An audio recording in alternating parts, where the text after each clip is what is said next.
Let's get some reaction now from Mr. Walter Hlaise, Sadtu's Mpumalanga Provincial Secretary, following a fight between black and white parents at Witbank Technical High School. Mr. Hlaise, good to have you with us this afternoon. The breaking news actually at this very moment is the fact that classes have been suspended for a while at the school to hopefully allow temperatures to simmer down. But perhaps let's backtrack with you. What are the exact dynamics that have led us to this situation regarding the school? Well, thank you very much, and let me also greet all your viewers. The tensions of race in that school have been brewing for some time. It's been a number of years. And there have been videos that were circulating previously, maybe 2 or 3 years ago, wherein learners were told that it is a privilege for them to learn in that school. And these tensions have been building up to what we are seeing now.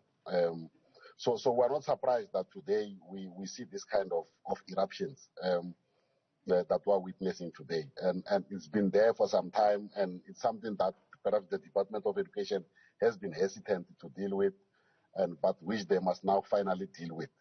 And we are now zoning in on one particular school because that's where all the activity erupted. But what is the general state of racial tensions, Emalahleni?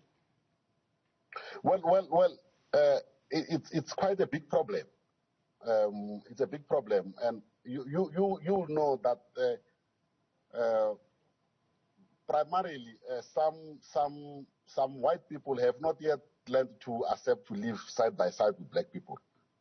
And you still get this kind of comments which are causing problems. And I think that the manner in which the school or the principals in that area are dealing with issues of race, it shows that a lot still needs to be done just to cure them of this problem they have.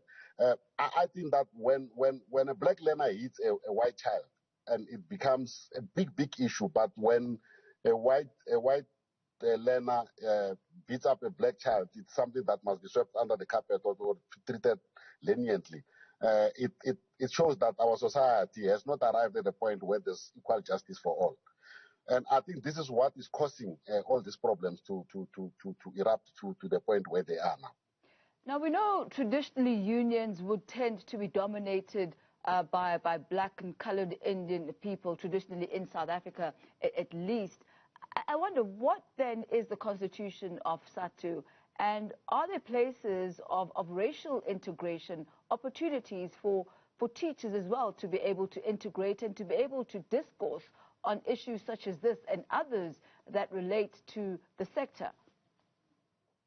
Well, in our experience, the teachers normally, because they are adults and perhaps a little bit more matured, are able to deal with issues of race in a different manner.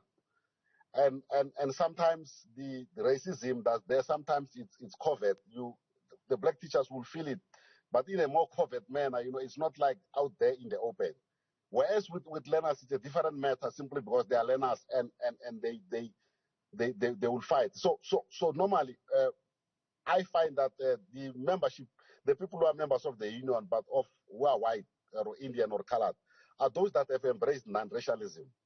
We don't have a racist member of the union. So those that have embraced this thing are able to live side by side with black teachers. They're able to go to meetings with them, to workshops, and sleep side by side with them without any problems. But you do get those who simply refuse, and those are not our members at all. So in just 1 minute, what is the way forward? What type of intervention will Sadtu be making in this particular school? Well, beyond, I don't think we can do much beyond urging the department to really make those kind of interventions that they are making now. We know that the MEC has assured us that today he will be visiting the school. I'm sure he's there at this moment, and we have sent the representative of Sadtu just to see what is going on and perhaps give our side of our opinion on this matter. But the MEC is there, and from what we know about the MEC, he's an enemy of racism. And if he sees these things going on, I'm sure that he'll nip it in the bud. Mr. Hlaise, thank you very much for your time this afternoon. That's Walter Hlaise, Sadtu Mpumalanga Provincial Secretary. Certainly, iseyinde lendlela, a long road is still ahead as far as dealing with issues of racism and those dynamics in the country.